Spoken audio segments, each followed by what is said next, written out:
hitting the go live now button. Quick COVID cough, putting in my notes. It's Corley Moore, Firehouse Vigilance, weekly scrap number 122. My guest tonight is Brian Bastinelli. He has served over 30 years both in the career and volunteer with 25 in Harrisburg Bureau of Fire in Pennsylvania, where he is currently a battalion chief. He was one of the principal developers of the Art of Firemanship conference and also the publisher of Firemanship, a journal for firemen. I'm excited for the conversation this evening, and I'm just going to leave it there and say welcome, my brother Brian Bastinelli, to scrap number 122. Thank you. I'm excited to be here. I'm honored that you asked me to be a part of this. I've been watching the scrap for a long time, so it's cool to actually be here. So I appreciate it. Thank you, brother, man. No, and the thing is, I get a lot of suggestions. People will text me. People will send an email. People will send a message on Facebook, on Instagram, on Twitter. And they're always like, you need to have this guy on or this guy on and insert name. And all of them are worthy. But then I'm like, oh yeah, someone said this guy's name and I need, Bastinelli's a memorable name. And I'll go back and look and I'll look through emails and I'll look through text messages. So finally I put up a single post on Facebook and pinned it and said, please put them here so I can find them again. Yeah. Cool. But that's a good idea. 100% you were a name that came up over and over and over. So be honored in that regard. And I'm honored that you're a guest on the scrap tonight. So a lot of hype already coming in. Good evening, gentlemen. Steve Kaiser gave us a wave from, looks like Australia. If I can recognize my flags here, it looks like the Southern Cross. It looks like it. Yeah, that's cool. Good evening, gents. Good evening, gents from Jim Platt, Jared Taves. David Pruitt says one of the best guys around. So you got to, there you go. I respect Dave's opinion immensely. So, all right. We need to meet. Dave and I need to meet. We've talked a bunch of times, and I'm looking forward to finally getting together with him at some point. He has one of the best telephone voices, man. Like just deep. It's awesome. Yes. I need to, if I ever do a podcast on my own, I should get him to do my all my sounds. Dude, that is a killer idea. I may even ask him. George Robertson Jr. said, going to be a good one. So, Duberg. Okay. Where am I at? Pulling up. Anything I missed in the intro? It was anything I missed, anything you want to add, throw in there. No, it's good. Okay. I'm a fireman. I like to do fireman stuff. And it's been what I've done with my life. So that's Perfect. About it. I love that answer. Audience, get your questions primed and ready for Brian. If you find value in the scrap, go to firehousevigilance.com. There are buttons there where you can support it so we never put an ad on the live scrap. Now then, getting right into the questions because I'm excited. I always ask the guest, setting up for the thing, and as we lead into it, I send them an email and says, hey, send me topics you want to talk about so I can research them and talk, and do that kind of thing. And I get the list back, and I usually put my own spin on the questions, but 100% when I got your list of topics and things, dude, I was so pumped about it. I literally did a copy and paste into my notes, and I'm just going to lead off with them and throw them at you and let you run with them and then go down whatever rabbit holes we can find. So the first thing you sent was company level training, task level skill sets, and go. Okay. So I think that obviously every operation that we do, no matter what it is, has a foundation. And when we're operating on the fire ground, those task level skill sets is one of the major building blocks of the foundation of a great operation. If we don't nail those task level skills, then, our understanding of strategy and tactics and all that kind of stuff doesn't really matter because we're still back at the starting line. If we screw up our stretch or throwing a ladder or forcing the door, any of that kind of stuff, I kind of look at those things as like a strainer in the water. They just start to build up and build up and build up. And I like to use the Titanic as an example of that. That iceberg hitting the Titanic did not, physically, yes, it sunk the ship. Right. But there were so many things that happened prior to them striking that iceberg that it just opened the gate for all of that stuff to come to life and take down that ship. So the task level skill sets are kind of the same thing. If we can't do those, we start to build up pressure behind that operation, and then it slows us down. It gets us off of our game. So that's the kind of stuff that should just be happening, right? Like guys should be able to get in their gear quickly. They should be able to deploy their tools quickly. They should be able to recognize what's going on the fire ground, develop a plan as they're moving, and then execute that. I want to say flawlessly, and nothing is flawless, but that's our goal, is to get that stuff executed flawlessly. So I like task level skill sets as a big topic in the fire ground or in the firehouse. I push out some company drill stuff to our company officers and let them kind of run with it with their guys. I don't think that bringing all of our personnel together to do task level skill set drills is really the way to go, because firemen, you get a lot of good-natured ribbing and pressure that's put on, with each other, against each other and stuff. And so you start to think about that kind of stuff more than you do, if you're doing something and everybody's taking their turn, as you're getting ready to take your turn. Now, a lot of people won't admit to this, but, people start thinking, oh, like, am I going to screw this up? What are they going to say? Who's going to say what? That's the reality of what's really going on in guys' minds. So instead of like bringing everybody together to do that, there's times when we have to, but I like the companies to do that on their own. I think that you'll get a better drill. They'll spend more time on that drill. They'll be a little bit more willing to open up and maybe fail amongst each other instead of doing it in front of a big group. So I like to push that stuff out for the company officers, like, hey, do this stuff with your guys at your firehouse. And then when we come together for training, it's going to be, bigger ticket stuff, more like strategy tactics type things. So that, hopefully the guys are working on that at home in the firehouse. And then when we come together, we have that in place, and then we can talk about, that other stuff. Right. Knock it out of the park when it comes to the multi-company scenario type based. Yes, I love it, man. All right, we got questions coming at you. I've got first questions coming from Daniel Nelms. He said, Chief, what's up with Firemanship Days? That's a good question. I don't know what's up with Firemanship Days. Right now, it's the easiest thing for me to do is blame it on the college. They're not doing in-person training at their facility on a large scale like that right now. So that's obstacle number one. Obstacle number two, if I'm being 100% honest, is I just don't know if I want to do it anymore. I've put a lot of work into it, and it takes a lot of time, and I got some other stuff going on in my life that is more important. And unless we get some people to, step up and take over, I'm not sure. Right. That's the 100% honest answer. I don't want to see it go away. I don't know that I want to be 100% responsible for it though anymore. So right now with COVID and stuff happening, and the college being the only place that we can pull it off the way we do, them not being open to that kind of thing right now makes it easy to kind of push it off to the future. I wouldn't say it's over, but it may not look the same as what it looks like in the past. Right on. And I don't know the situation or anything like that. So the questions come and you just kind of get to field them. So yeah, no, that's cool. And listen, I do want to say this. I appreciate the love that we get for Firemanship Days. That was like a kitchen table idea. We threw it up to the administration at the time.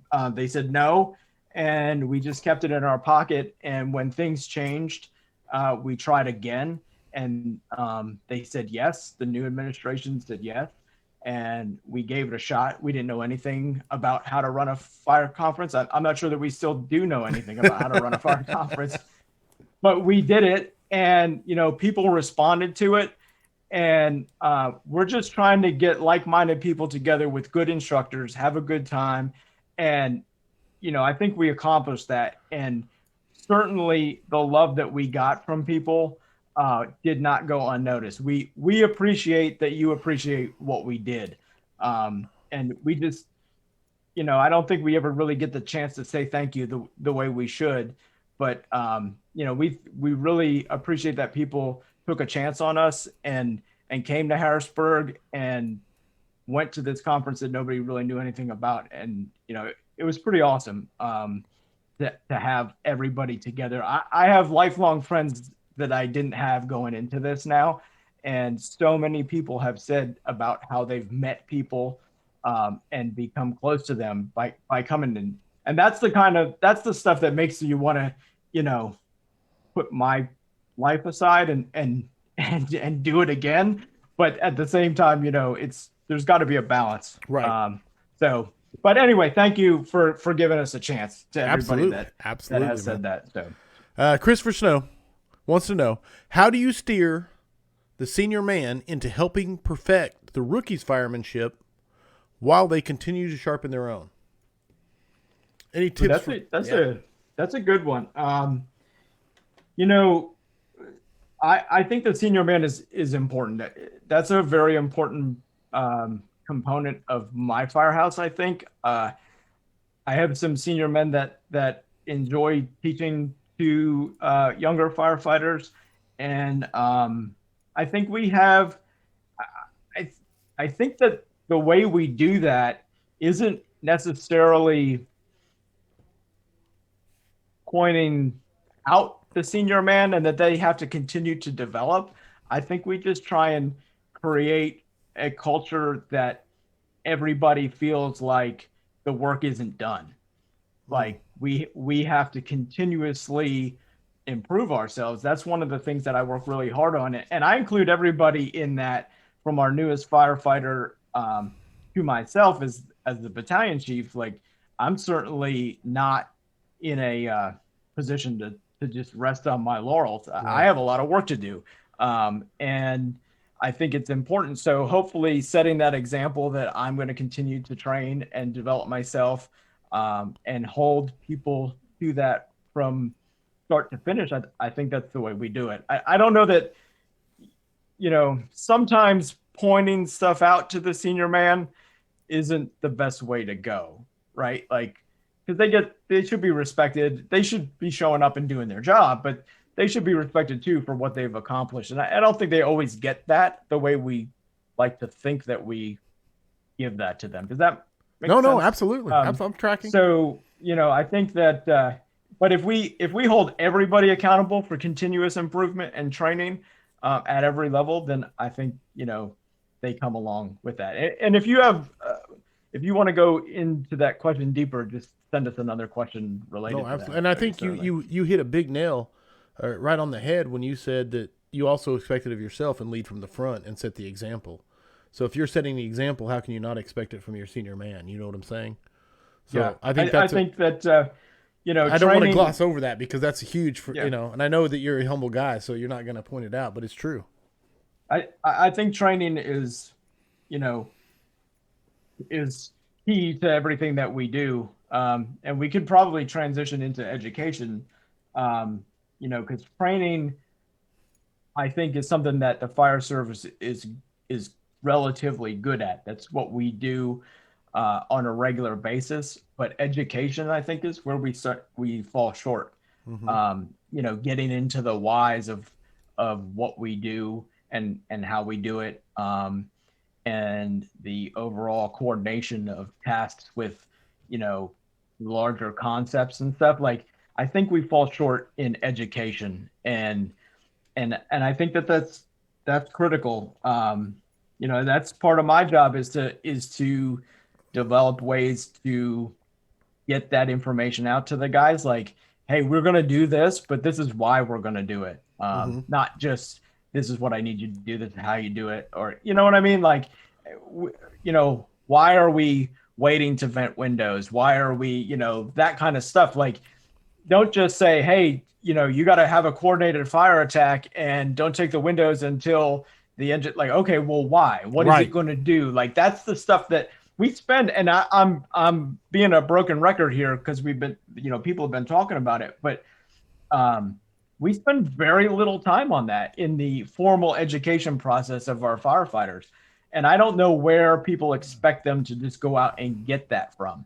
So I think we need to do a much better job in the beginning of educating our firefighters on the whys of what we do. So understanding the environment we operate in, which is building construction, fire behavior, human behavior, that kind of stuff. And then going down the road of the tasks that support that. I think we should kind of, we're like, oh yeah, building construction, oh yeah, fire behavior, here's all the cool stuff. And then we just keep concentrating on the cool stuff. But, we're never going to do the cool stuff right or effectively if we don't have all that other stuff too. I love it. And you're a fire nerd if you think building construction is the cool stuff. Yeah. I do. I know, dude. Believe me, I get it, dude. It's a fundamental. I like it is. Yes. Oh, sorry. I could get me on a soapbox. I wanted to read a couple of comments here. Let me scroll back up, and then I got a question from Matt Johnson. But it said Amanda Miller said this great task level skill set in quotation marks, talking about how you phrased it. It's a new phrase to me. Somehow works better than saying the basics. Refines it somehow in the mind, and also sort of churches it up. Tints it with a greater regard. I dig it. So I love that comment there. It was pretty good. Matt Johnson says, how much does the chief, you, expect his firefighters to make decisions? Line size, point of entry, etc., without their officer? How much emphasis do you put? Well, we have rigs that don't have officers on them. So we're running a very low manpower comparatively nationwide. But we have the same amount of work that, we're an urban setting. We have a lot of row houses, so we're going to be splitting our crews up, and we have, guys that are going to be operating independently of officers. We have apparatus arriving without an officer that's going to have to go out and work. So, I believe that every single one of my firefighters should be able to think independently and function in that role, because it's the reality of the world that we live in.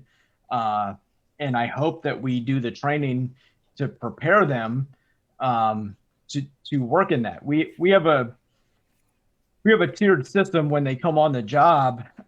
When you come on, you are like a backseat firefighter, and you go to the fire academy, and then you come in and you do a month-long training with us that covers all of your like technical rescue skills and stuff like that. But we also have a backseat rider program that teaches firefighters kind of how to be a rookie firefighter and, ride the back seat and start learning the job. And then the year after that, you take the front seat rider program. Oh, wow. And the front seat rider program gets you prepared to, ride at the front seat and start make decisions. We have a decision-making class. We have size up classes, smoke reading, that kind of stuff. And then the following year is our truck upgrade program. It's like an internal truck academy where you can ride as the second firefighter on a truck company.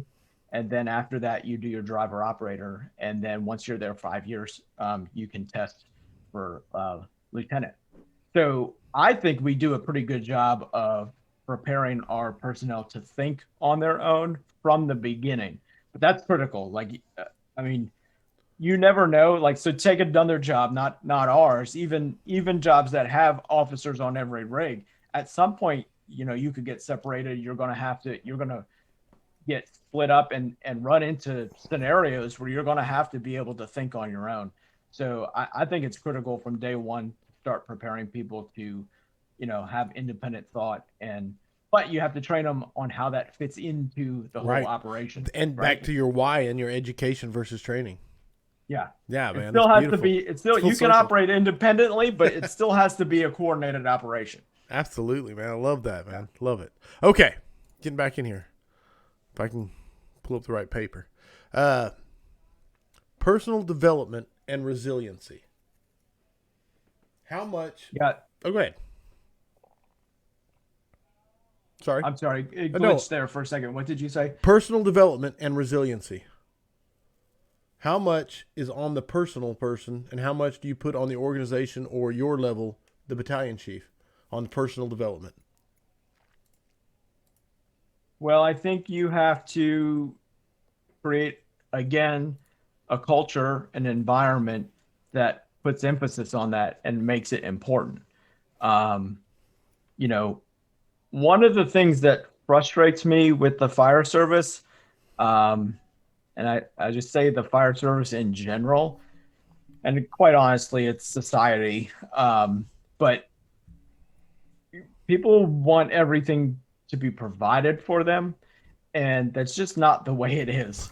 Um, No. and sometimes personal development is personal development because you need to do it. So I think when you come into a job, and this may be naive of me to to still think this, but when you come into a job that can kill you, I think it's your responsibility to prevent that from happening as so much as it's possible.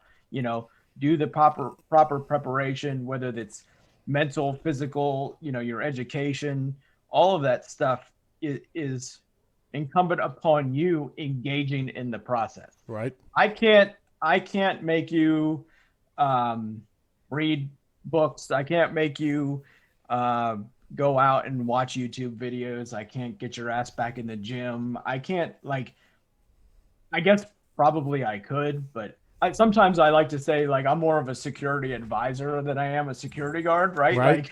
And I think in your position, you probably understand what I mean. I have some tools to get stuff done, but at the same time, you got to want to show up, and I can't just force people to do things. And you can't put in the work for them. No, certainly not. Right. No, yeah. So, I can provide training. I try and provide resources and, have access to stuff for people that want to do it. And I'll support anybody in getting better at their job.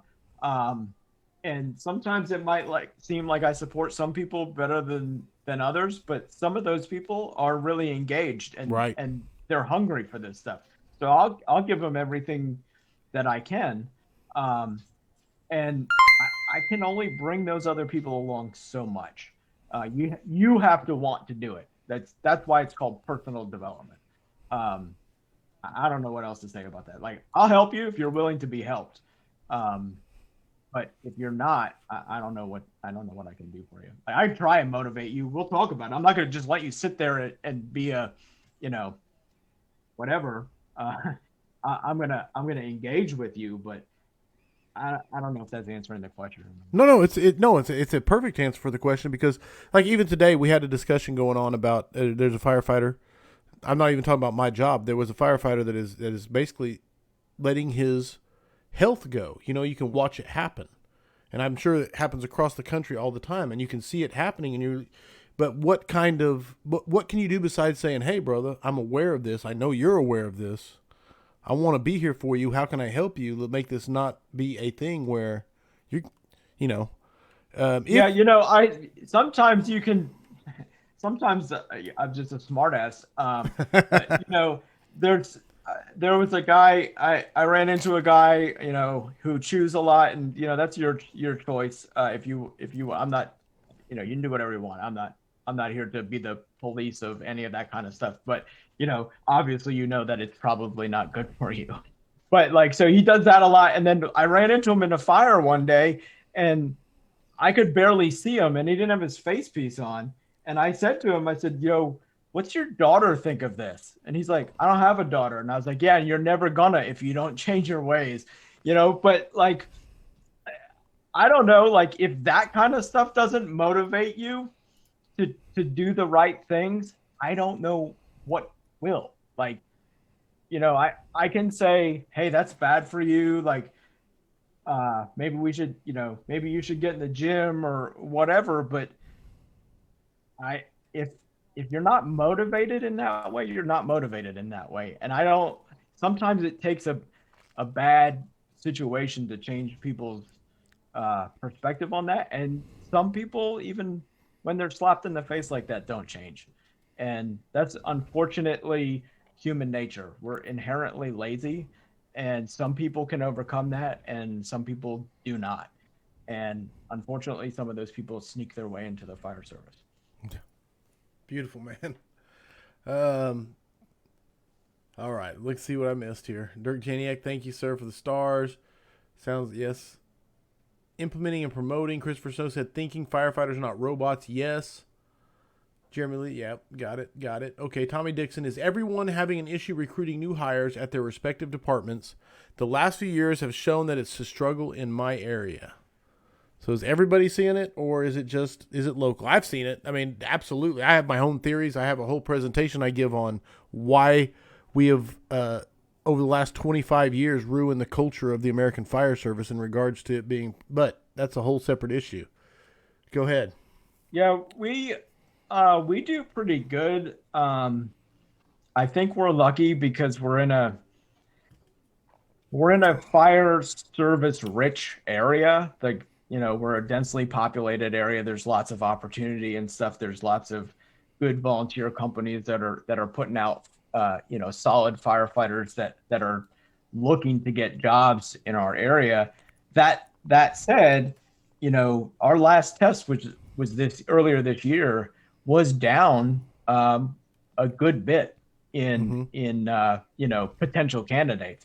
So we're still getting hundreds of applicants, but we're down 200 applicants from the last time. Right. So there is something going on there. Maybe we're not marketing the job. One of the things I think that firefighters do, which is I think we got to start paying attention to. You can see it on the news when we talk to the news and stuff. Like, we always are talking to firefighters.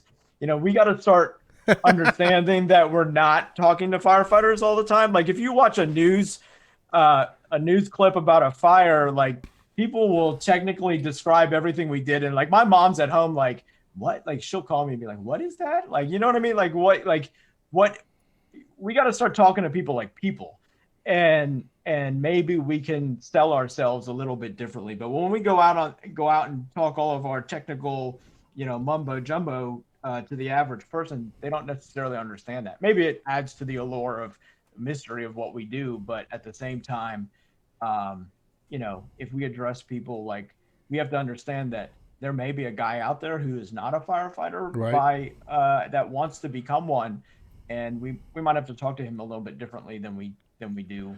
Well, and like it, love it, hate it, whatever. The average Joe watching TV, their concept of firefighters is Chicago Fire and Rescue 911, and right. Insert. I couldn't even imagine if we had a firehouse like Chicago Firehouse. It would be bad. But yeah, no, we don't. But what do we do to control that narrative? Nothing. Right. No, 100%. 100%. I don't do anything. Like, I think there needs to be a massive level of ownership from everybody that's in the fire service right now on the problem that we're facing. And it's societal. And like you said, the fire service is a microcosm of society, And so there's a lot of factors that play into it. But I think we need to take control of the ones we can take control of. But go ahead. Go. No. So social media has been a detriment to us in that way. It's been great for us, but at the same time, like, we don't control our output as much as we used to. So it's out there whether we want it to be out there or not. Yes. And I think we have to be very careful with that. Like, we've used social media, pretty strongly. I think we've marketed ourselves pretty well. But it takes one little screw up to kind of undo a lot of work there. But that's an area where we kind of can control the narrative and control what we're putting out there so that the public sees the right things.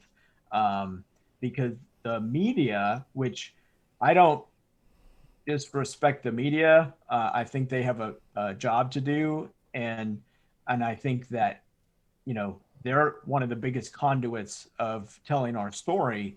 So I think that we can use them to better tell our story if we cooperate with them. And there's a lot of places that still don't cooperate with the media. They're going to tell the story one way or the other. Right. So you might as well, get on board with them and Control the make narrative. sure that you have a little bit of control. So, but I think that, that will help us, getting back to the original question, that will help us sell ourselves to potential candidates in a better way. Moving forward. 100%. And I don't even remember the original question, so you're better off than I am. I'm looking. I saw one I liked, which is how much responsibility. I think you kind of touched on this already. So Jason Schneider wants to know how much responsibility do you feel you have to set a positive example as a battalion chief? Do you have same expectation of your company officers and senior men? Well, I have the same expectation of everybody, that you're going to show up, engage, and do the best job that you can do every day. Beautiful. And you're going to work on improving yourselves. Like, I am not so naive to think that we're not going to screw up or we're not going to have bad days, but I do expect that we're going to take a look at that and try and figure out what went wrong, how did it go wrong, and what can we do to do it better next time. So I think that I have the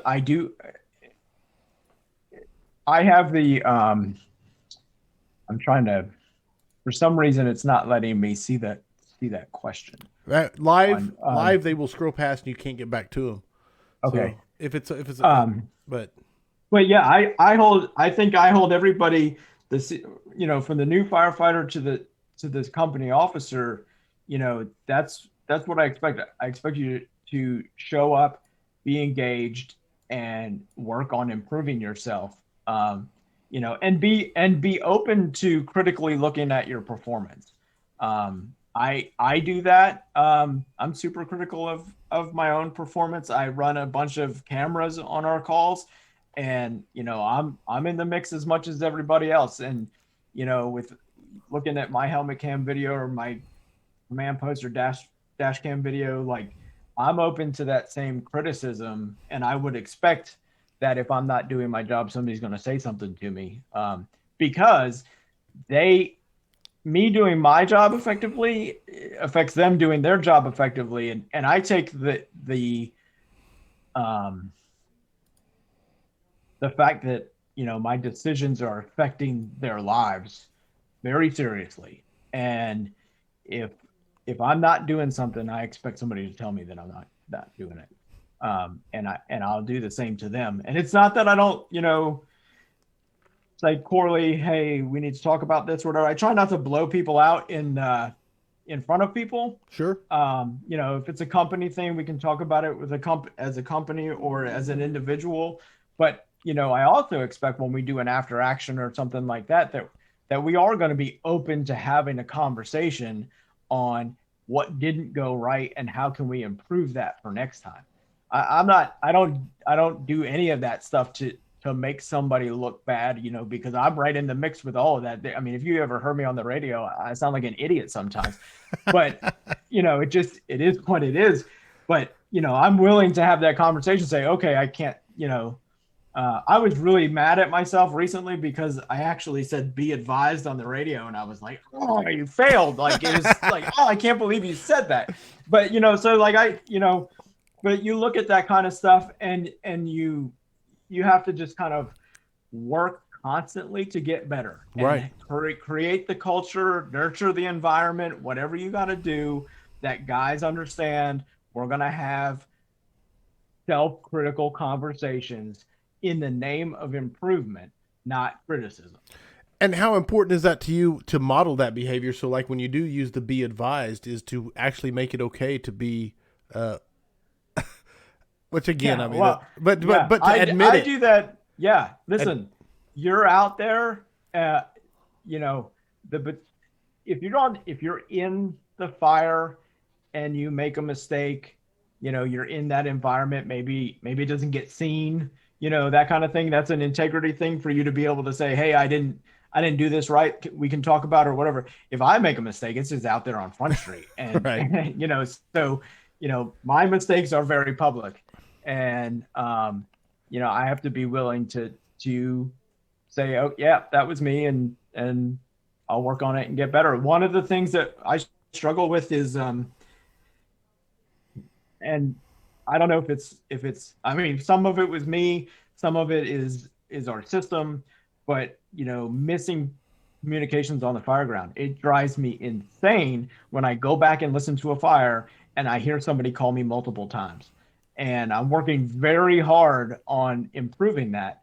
And we have new earpieces. We're testing like a Bluetooth headset for the incident commanders, and there's some other stuff we're doing, but I still think I'm still missing communications, and that drives me crazy. It's something you hear somebody call me 2 or 3 times, and I just didn't hear them, and I don't like that at all. But I've identified it as a problem, and I'm working on it, and I'm trying to look at all the different avenues on how to rectify that situation so that's not happening. And that's kind of how I go about what I do. I make mistakes, and it's gonna happen. And I So, can't let you gloss over this, because the big thing is like you said, when you make mistakes, it's out there and everybody can see it. But there are a lot of people that, even though it's out there and everybody can see it, they can't admit that they made a mistake. Like, that's like taboo to bring up or talk about. And the fact that you embrace it, that's huge, because you're modeling the behavior that you want to see. yeah, that's tough though. I mean, Oh. nobody wants to say, oh yeah, I Without a totally doubt. screwed that up, right? Like, that's something that you got to work on. I have to work on that, as a human being and as a battalion chief.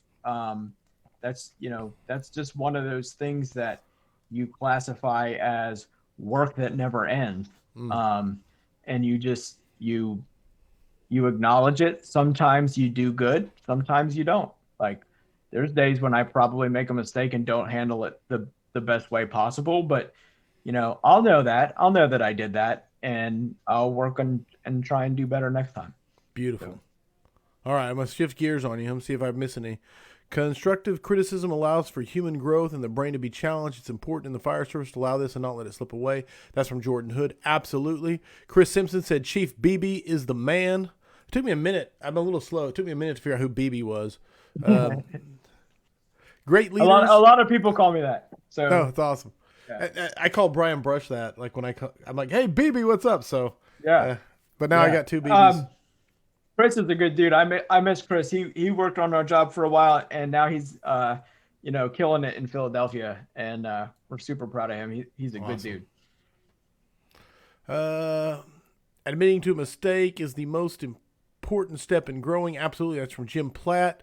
What's the best way to attack the perception of the use of cameras and videos on fires and during extrications and other calls for self-improvement, quality assurance, quality control? Our command staff has been very against them for liability issues. Are you guys pro cameras? Do you have any sort of input on that, or not really? I don't know where you're. So, personally, I'm very pro cameras. If everything goes well, I run 3 cameras on a fire ground. Nice. My dash cam, my helmet cam, and I have a GoPro 360 to put on the command board. It is not my job to make a movie of our fire, so rarely do I get them all 3 running in the way I want them to at the same time. If I do, it's a lucky day. But that being said, the value of game film cannot be understated. So I think it's super important for me to improve as a battalion chief, as an incident commander, to be able to watch and listen to what I'm doing and be critical of that. I love going to fires, but at the same time, if I get good footage of a fire, I spend the next week just, killing myself over it. Just like, what did you do that for? What were you thinking? But, I want to be better. Like I said before, it's really a serious job that we do. And there's a lot of people who are depending on us to make the right decisions. And each situation that we run into is a little bit different, but we can learn from them and we can apply that learning to incidents that are in the future. And I think that watching film helps us do that. Our department doesn't really have a policy on helmet cams. It's kind of a gray area, and they're very supportive of us, and but we know that we have to do the right thing. Right. So because we're one incident away from it all going away, and our chief has chosen to let us be adults and make the right decisions, and so far we've done that. But the value of them is incredible. So for me, as a battalion commander, I wish every guy had one on, because it shows so much information. I mean, we could go down the rabbit hole of auditory exclusion and time compression and all of that kind of stuff. And I learned the value of the helmet cam when we had an apartment building fire, and my battalion chief at the time would always ask me, hey, was the fire alarm going off or smoke detectors going off? And I was like, no, nope, didn't hear them. And every floor had a 12-inch bell that was ringing, and I was like, nope, no smoke detectors, nothing. And then when I went back and watched the video, like, it was all you could hear. But it makes sense. Like, I'm a fireman. I was dispatched to a fire. Like, I came to work hoping to go to a fire today. I actually got to go to a fire today. When we got there, it was a fire. Like, my brain is smart enough, not because I'm smart, because my brain is smart, to know that, hey, that's unnecessary information right now. So we're going to put that to the side and concentrate on this other stuff. So the helmet cam really helps bring that stuff into perspective and allows you to go back and, it's the truth. The truth is always the truth. So it shows you what actually, went down. And no, it's beautiful, man. So we're lucky. We're lucky that we're in the position we're in, but we're fully responsible for keeping ourselves in that position. Right. Like, we need to manage it and be adults about it and do the right things. And so far we have. Knock on wood, man. Good. Someone wanted to know, how does the Berg, let me get the question right. How does the Berg with limited manpower make row houses look so easy?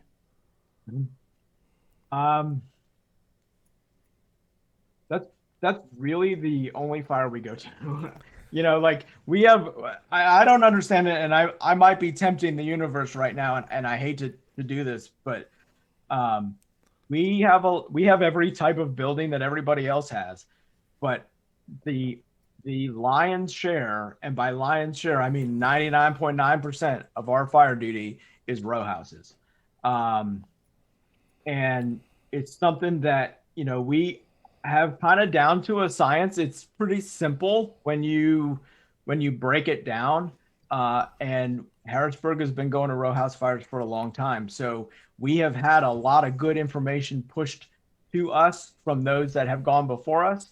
And then when we get into the fire ground, we can, apply what we've learned and continue to adapt it as conditions change in our environment. But we have it dialed in, pretty tight on, based on where the fire is, what we need to do, and who needs to be where to get it done. And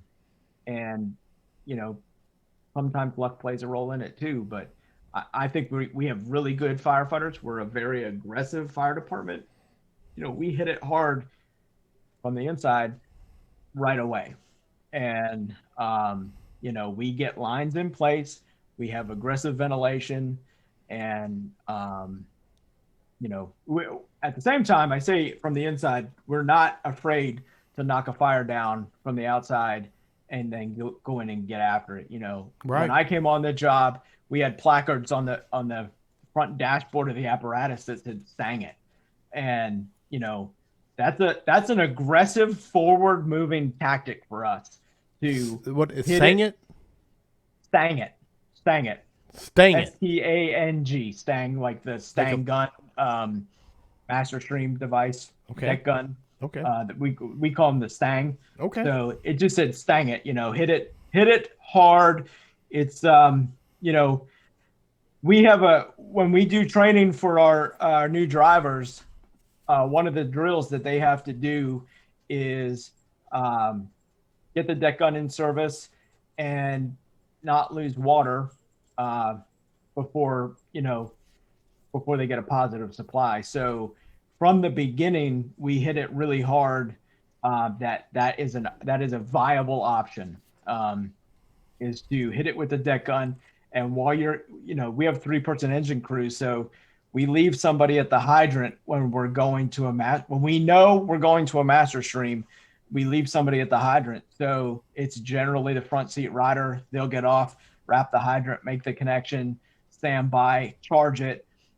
The backseat rider will get up on the deck gun, hit it with the deck gun. The driver opens it up, they hit it, and as soon as that guy at the hydrant is done charging that line, he runs up and starts deploying a hand line, and then they shut it down and then they go in and get it. And that's the kind of stuff that we do. It's not just a defensive tactic. It's an aggressive offensive attack to hit it with the deck gun and then immediately follow it up with a hand line. When you got 3-person engine companies and you have 3 buildings to deal with, we only have 3 engine companies. Right on. So No, I get it. you have to do some stuff sometimes to give yourself the upper hand, and that's one of the things that we do. Stang it. Yeah. Beautiful. All right, I'm pulling this up. I want to switch gears on you and go to Firefighter mental health. Let's talk about it. Yeah, we need to. The numbers don't lie. We have a problem. And, we are losing more firefighters to suicide than we are to fireground operations. But we don't talk about it like we talk about firefighters being lost on fireground operations. Brian Brush is doing a good job with getting data out there. Bill Carey is doing a good job with getting data out there. The Mayday Project is doing a good job. Like, all of those people are showing us the real numbers of what's happening in the fire service. And one of the things that we need to concentrate on is the fact that we do not put the appropriate weight on the appropriate subjects most of the time. And firefighter mental health and suicide is huge. And, we're doing ourselves a disservice by not talking about that. Our brothers and sisters are struggling. I learned some of this stuff the hard way. I've gone through some stuff. I've had the most challenging portion of my life has been the previous 4 years to tonight. And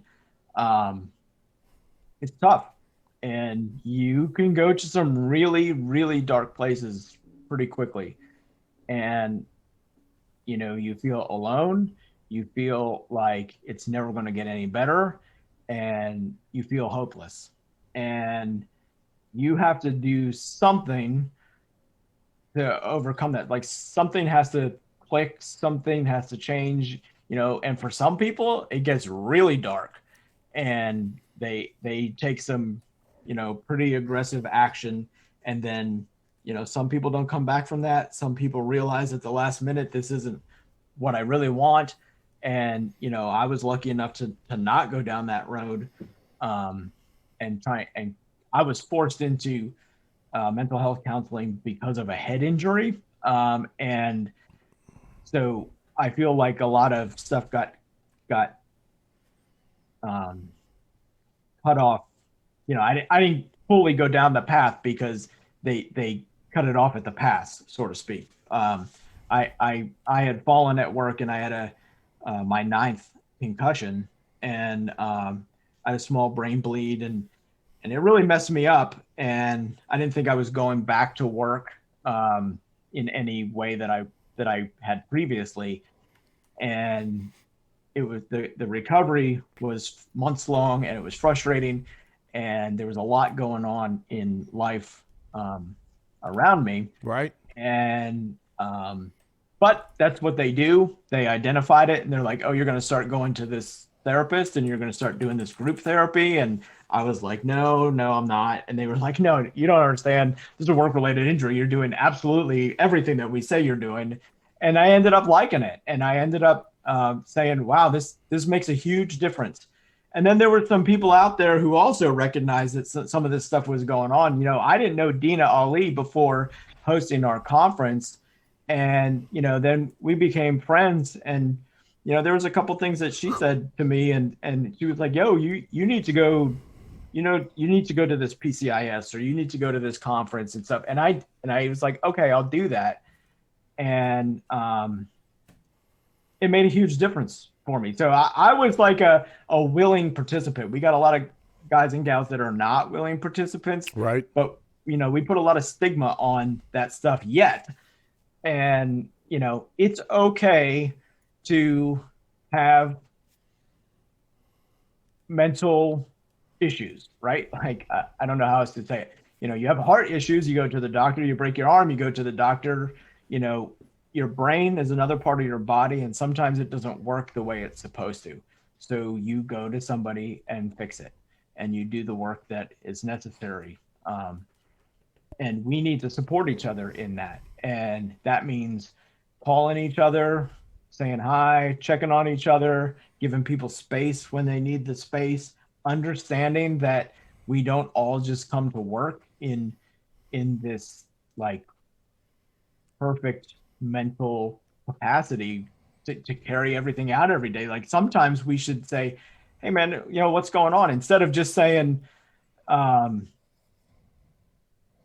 like, you know, what the hell? Why did he do that? Or he's being an asshole today or whatever. Right. You know, what's wrong? Like what happened? You know, we have guys that have gone through a lot of stuff that silently, and you know, it's tough. But then at the same time, and I'm 100%, this is a challenge for me. Like I'm not always very good in handling the help. Right. So when somebody comes to me and says, hey, you know, are you okay? You want to talk about this? Well, sometimes the stuff that's going on, I just don't want to talk about it. And, you know, but I need to get better at just, you know, appreciating the person saying, hey, are you doing okay? You know, whatever, or just calling me and talking to me about whatever the hell it might be. You know, we don't necessarily have to talk about whatever the problem is. Sometimes you just call and say, hey, it's just nice to have somebody call you and say, hey, and, you know, I don't always, sometimes I avoid people because I just don't want to talk about it. But we need to do better. We need to understand each other better.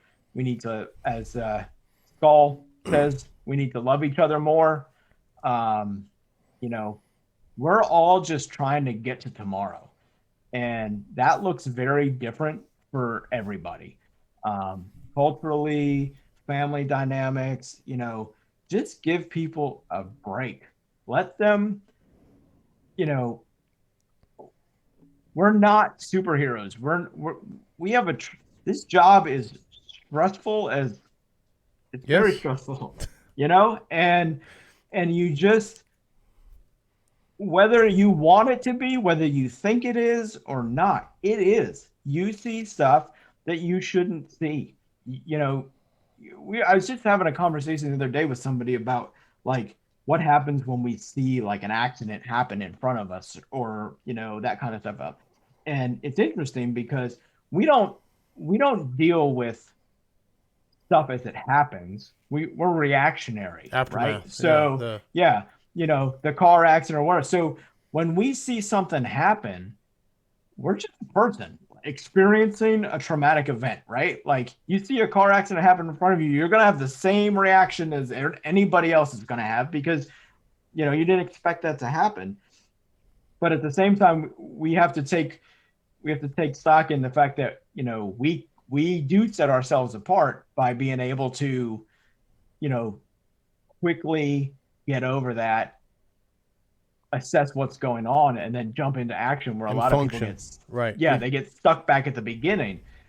But that means that we put it aside for another time. Right. It didn't go away. It's still there. It's going to come back at some point, you know? And for me, like, there's a lot of different things that happen to a lot of different people.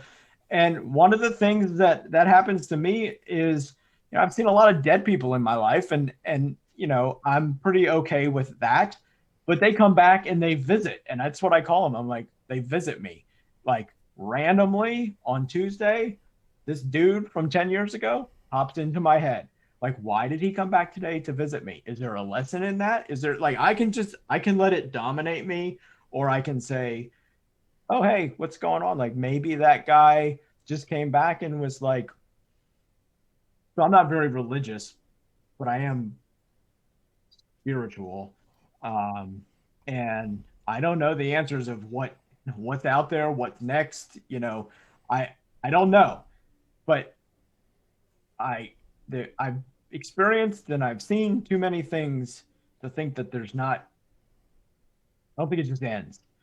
And you know, maybe these people come back. Maybe there's a reason. I think it's all in how you set yourself up to manage it, right? And I know I probably sound like a lunatic right now, but Well, you know, if you just let that bother you, or if you try and take a lesson from it and be like, okay, like, why did that guy stop back? You know, I think back to that incident. Maybe it's preparing me for something that's about to happen, or, you know, I don't know, but I have to look at it in a positive light. Otherwise, it would drive me insane.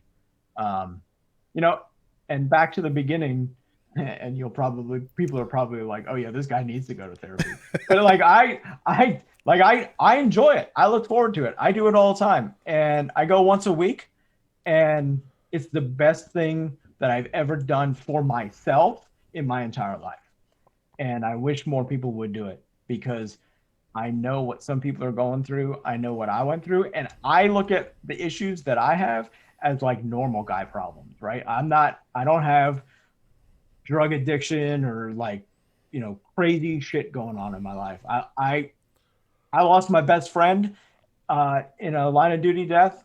Um, I lost several friends in the year and a half after that, also to line of duty deaths. And I had a head injury, and I had some marital issues, and it all happened in a short period of time. And sometimes it fills the cup up, and it's just too much. And I have no problem talking about that, because I think we don't talk about it enough. And there's people that have way bigger problems than I do.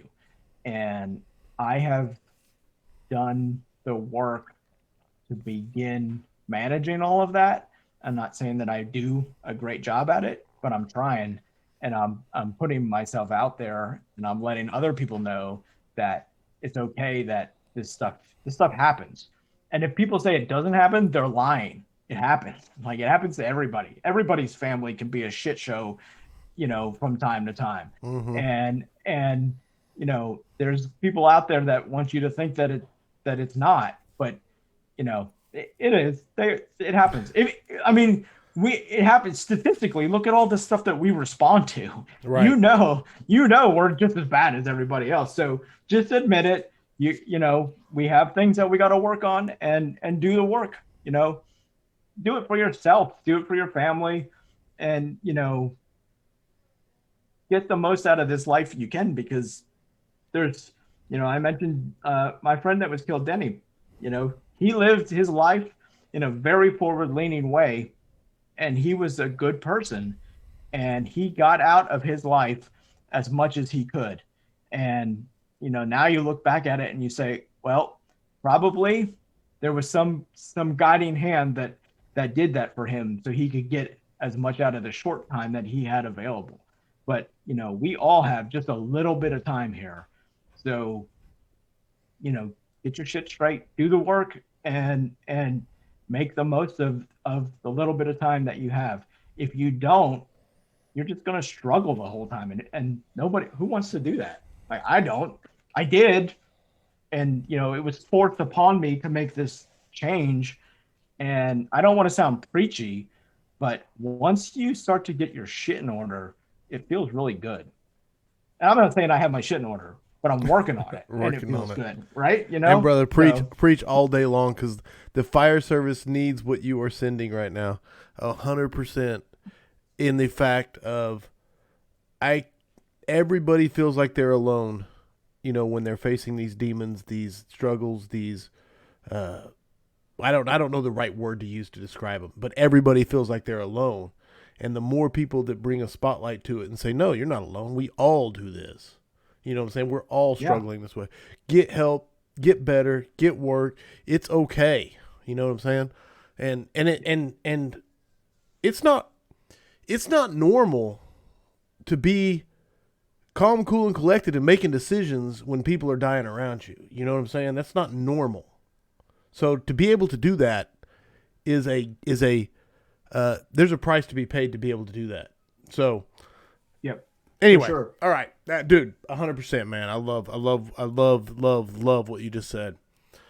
And let me read your comments here, because I was very enthralled and just listening. But someone said a really good one here. Tonight's telecast has to be by far the best one to date. You guys are touching all the important points that are affecting the fire service today. Awesome show so far. So I want you to hear that, because that came from Rick Huck, and it was right in the middle of while you were talking. So and there's a ton of support for what you're talking about from Jim Platt, Zachary, Brian Medlin, Tommy Dixon. Everybody's just, there's a lot of being said. I'm going to say Ben Hoepner, and everybody just and time is a gift. Brian Flora closed it off with time is a gift. So I want to throw all that at you from the audience. That's the truth. And you touched on it: vulnerability, honesty, humility, gratitude, generosity, living the one life we've got. Yeah, I want to go ahead. No, I think that those 5 things are key to they're another huge building block in the foundation of being an effective, well-functioning, mission-driven firefighter. Is, you know, allowing yourself the gift of vulnerability, allowing yourself to be honest with yourself and with other people, to be humble in, you know, what you do. If you're not humble in what you do, the fire service will take care of that. It'll smack you down. And if you can avoid that, it's great. You know, listen, I do, you know, the average person thinks what we do is pretty special. And I mean, it is. Not everybody can do this, but, you know, a lot of people do it. And when I leave, somebody is going to step into my spot. So I'm not that special, right? You know, but I just try and do a good job when I'm here. But you can't let that go to your head. And, you know, you're just a fallible human being like everybody else. But if you can get those things, vulnerability, honesty, humility, kind of in your life as a daily virtue of who you try to be, and then couple that with gratitude for your time on earth, for the things that you get to experience, the interjection that you get to provide, hopefully positive interjection that you get to provide into somebody else's life. You know, we just had a car accident the other night. There was a medical cardiac arrest, and we resuscitated her. She left the scene with a pulse. It was Christmas Eve.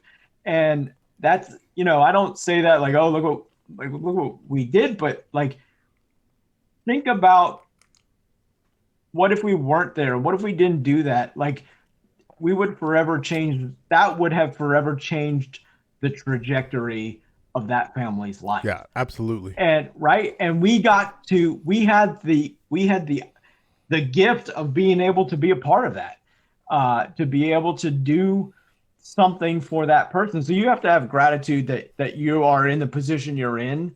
And then once you get yourself in that mindset, then you can be generous with yourself and share that with other people. And I think that's so important just for being alive. it's just so important to be thankful for your opportunities, and even for your struggles, because your struggles make you stronger.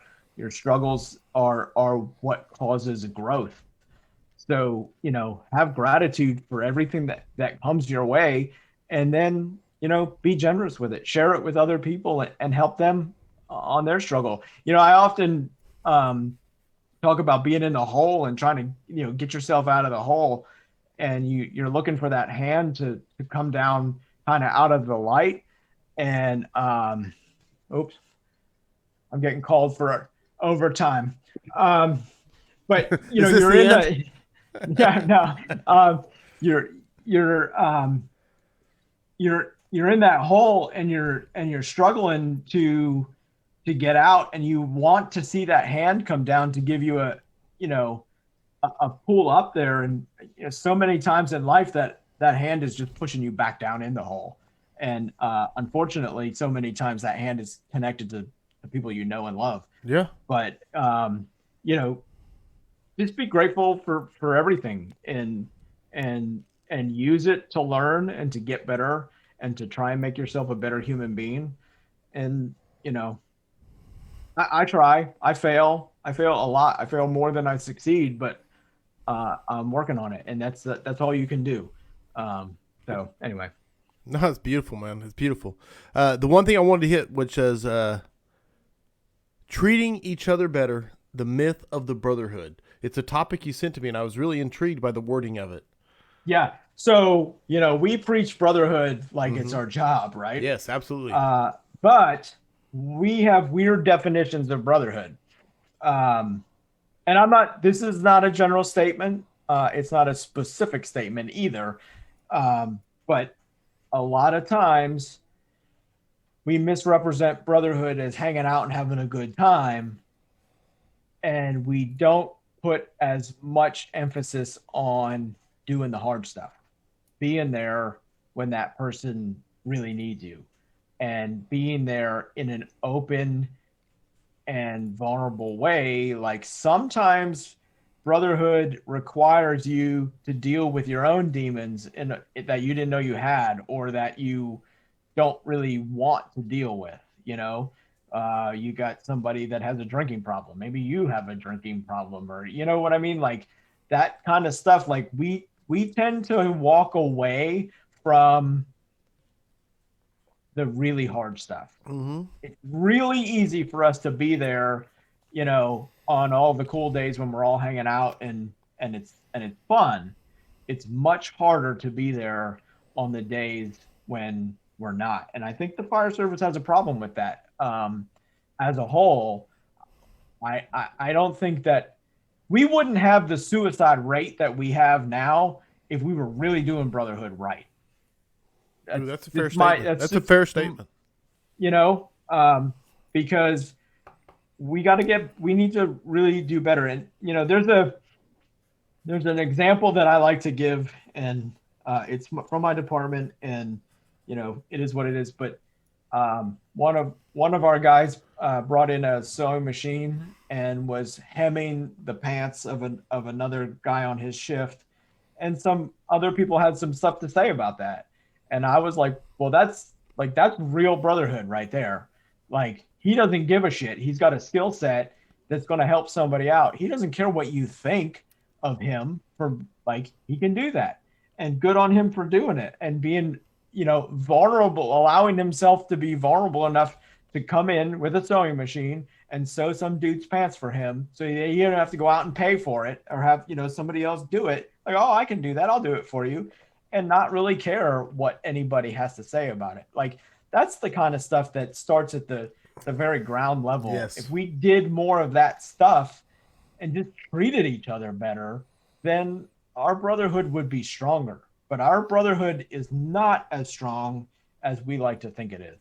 And you see that on a regular basis. There's cracks in that foundation, and all of the cultural things that are happening in our world, and social media, and all of the lack of attention span and that kind of stuff is really hurting the core of our brotherhood. We need to put some time in it, and we need to work on it, or else it's gonna continue to disintegrate. And I hope that doesn't happen, but it seems like when you really pay attention to what's happening in your firehouses, we do have a problem there.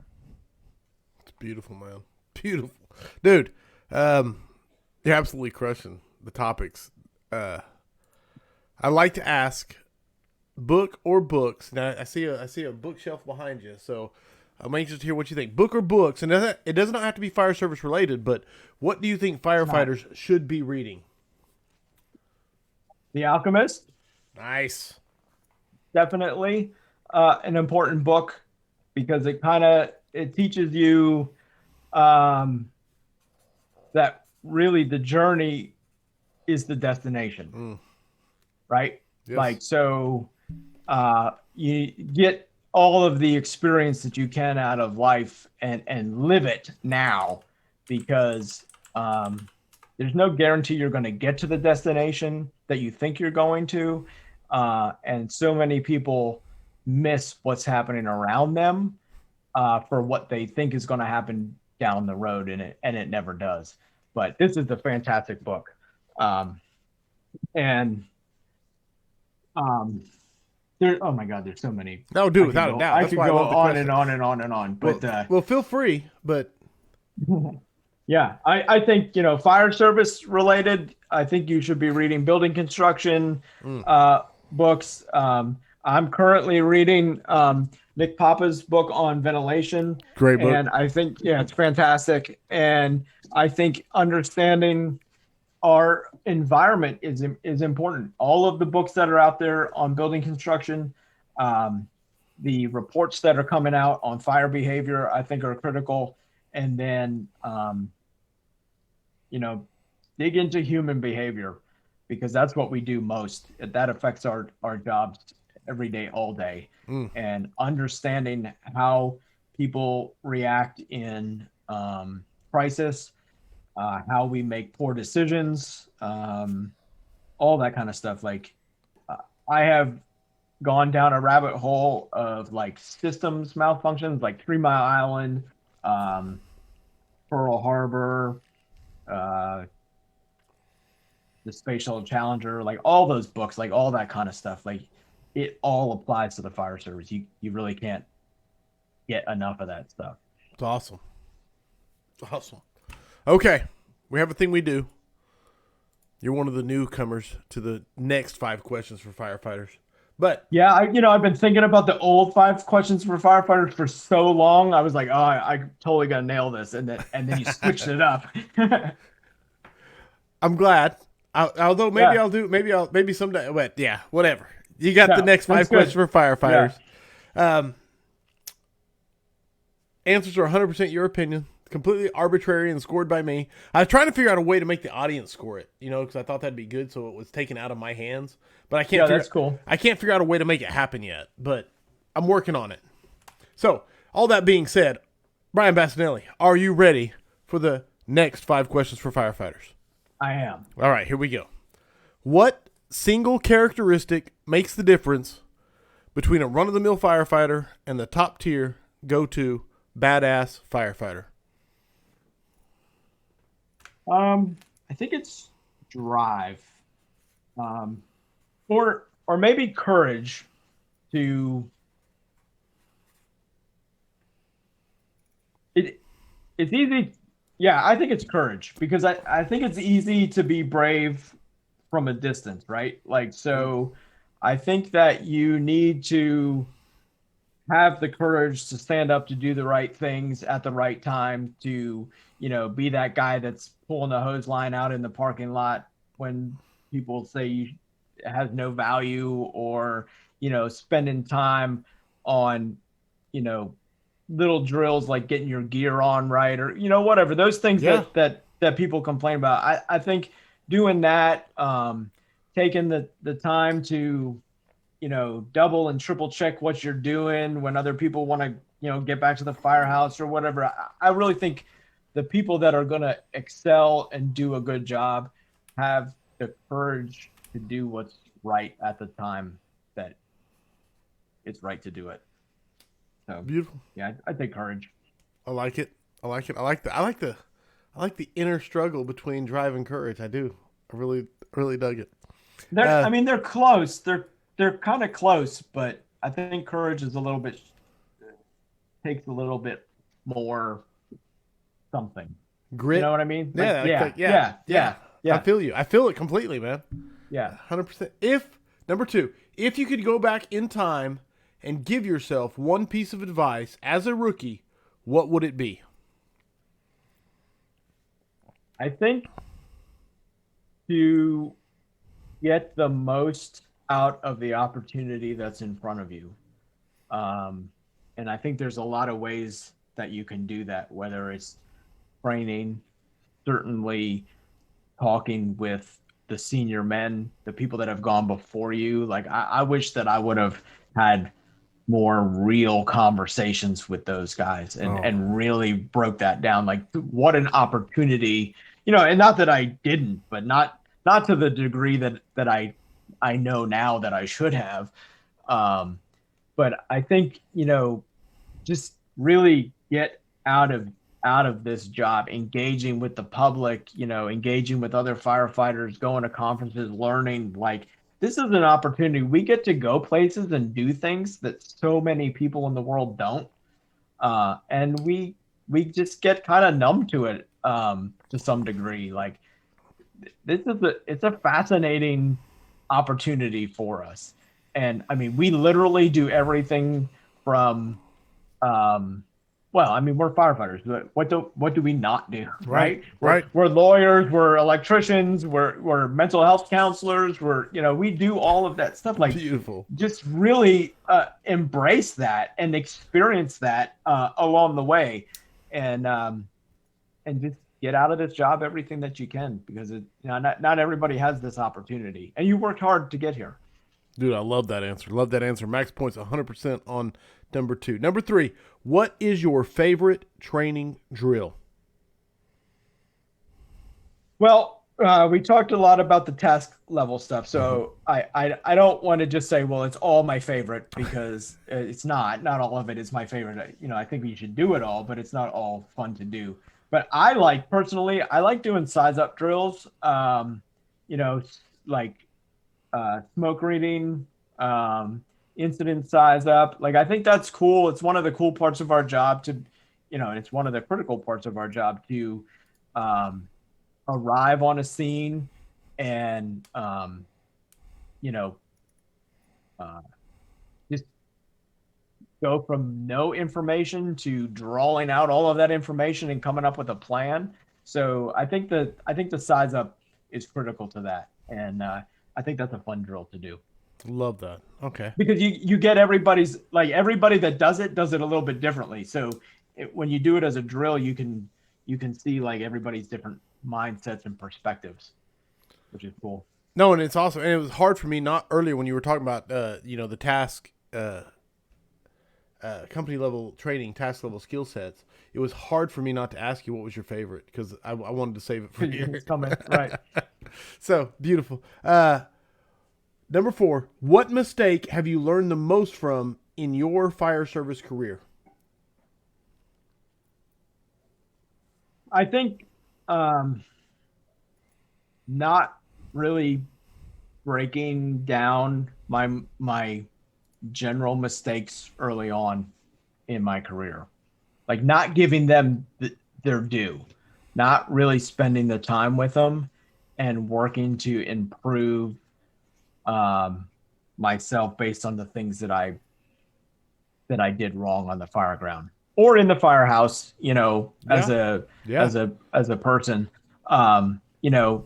That's something that, I think you gain over time with life experience, that you have to be more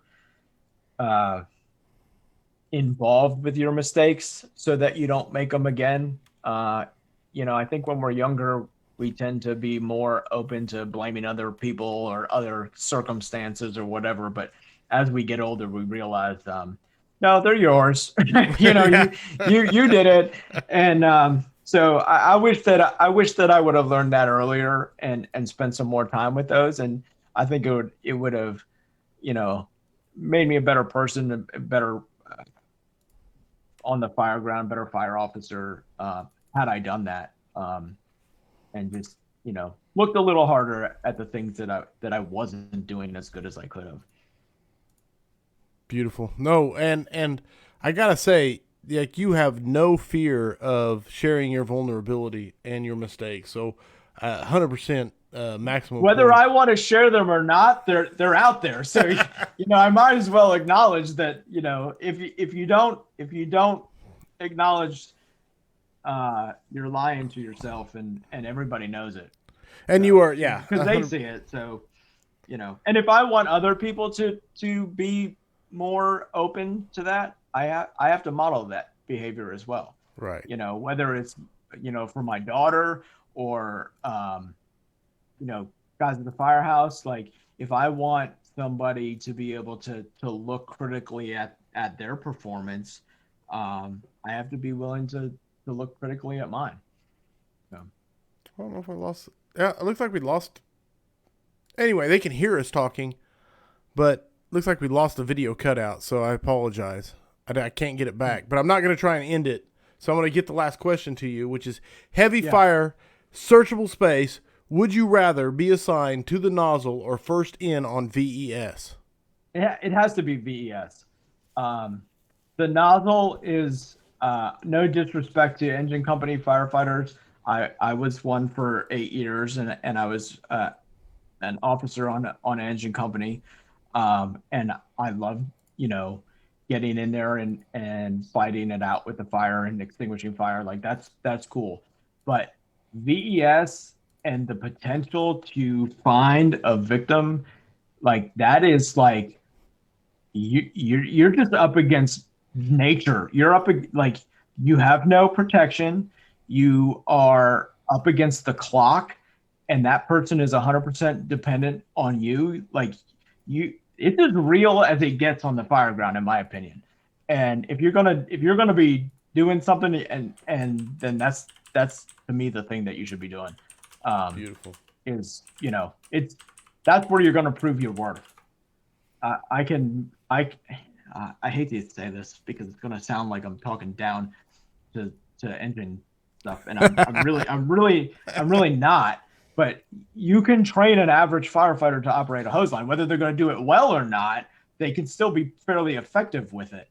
But, you know, to go into a building and rescue somebody, that's where it's at. So that, and you encapsulated how I feel about the question and that answer. Although there is no right answer. I mean, I like both answers. What I really enjoy hearing is people's perspective on why. And you completely encapsulated my why on it. So I want to say that I completely identify with how you identified that. I apologize to the audience because I lost the video feed. They can hear us talking. I'm assuming someone let me know you can hear us talking. Otherwise, me and Brian are just talking to each other. But I think they can hear us talking. So I apologize for the loss of the video feed. Brian Sexy, you got stuck with my mug, but you lost it now. Other than that, there's the 5 questions for firefighters, and that is officially 122 scraps that are in the books and completed. So, Brian, let people know, how can people get a hold of you, reach out to you, get more information? So you can get me at brianbastinelli@gmail.com if you want to email me. And the best way is probably Instagram. Just send me a message on Instagram. I engage with that all the time. Facebook, I'm not really good at Facebook. You can send me a message there. Eventually I'll get it. But Instagram is probably the way to go. And it's just at Brian Bastinelli. If you search my name, any of the social media stuff is there, or that email address. And then if you want to talk, send me a message. I'll give you my phone number, and we can chat. Beautiful. Love it. I'm trying to quit saying beautiful so much, but I do say it a lot. So, but bottom line is, thank you for that. Where am I at? If someone, I got you. Firehousevigilance.com. Go there. Why I do the scrap. Man, I'm sorry I lost the video feed. Mike, I had a letter here. Man, I represented with the shirt tonight, and I know you guys can't see it now, but the Kazoo Fools, I'll do it again next time. I got 2 coins I wanted to show off from the Kazoo Fools and Comstock, but I will throw it in on the next scrap. So I apologize for losing the video feed. So I'll just do the wrap up and the housekeeping. Why I do the scrap and 100% why I do the scrap is what Brian, his message tonight, if that's why I do it. And then the letters I get and all that stuff is just 100% motivation and fuel. Coming up next week, Timmy Gleason, National Rescue Consultants, and then to close out January, one of the best dudes on the planet in Clyde Gordon. So it's already been an unreal 2022, and we're just kicking it off. So I'm blown away. Awesome brothers. If you see me out and about, please get a picture with me. I'm really trying to do better at getting pictures. So I ask you guys, ask me for pictures. I want to do them. I just am the world's worst at doing it. If you think the scrap brings value to your firefighter life, go support the show. Go to firehousevigilance.com and do the stuff there. Whatever. Do your thing. Firemanship, the Art of Firemanship. Brian Bastinelli, 122. Thank you, brother, for being such an awesome guest. Thank you. Thanks for the opportunity. I had a good time, and I was really looking forward to it. You didn't let me down. It was fun. So, you absolutely crushed, man. You crushed. So remember, mutts don't scrap. I hope the tone stays silent unless it's burning. Everybody stay safe out there.